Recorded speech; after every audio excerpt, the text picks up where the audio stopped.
آج پورے دیش کے ساتھ ساتھ دلی میں بھی محرم کا شوق منایا جا رہا ہے۔ امام حسین کے ماننے والے آج سڑکوں پر جلوس نکال کر ان کا ماتم کر رہے ہیں۔ قریب 1400 سال پہلے آج ہی کے دن عراق کے کربلا میں مسلمانوں کے پیغمبر حضرت محمد صاحب کے نواسے امام حسین اور ان کے 71 ساتھیوں کو بڑی ہی بے رحمی سے قتل کر دیا گیا تھا۔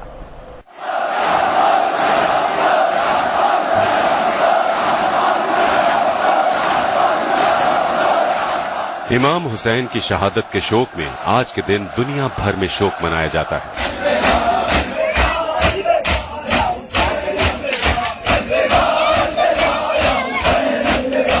امام حسین مسلمانوں کے پیغمبر محمد صاحب کے نواسے تھے جو کربلا کی جنگ میں اپنے 71 ساتھیوں کے ساتھ شہید ہوئے۔ محرم کیا ہے اور اسے کیوں منایا جاتا ہے، اس کے لیے ہمیں تاریخ کے اس حصے میں جانا ہوگا جب محمد صاحب کی موت کے بعد اسلام میں خلافت کا دور آیا، یعنی خلیفہ کا راج تھا۔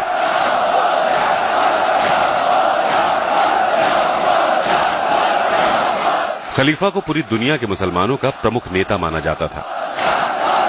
پیغمبر محمد صاحب کے گزر جانے کے بعد لوگ آپس میں طے کرتے تھے کہ ان کا خلیفہ کون ہوگا، مگر کچھ لوگ تلوار کے دم پر اس عہدے کو حاصل کرنا چاہتے تھے۔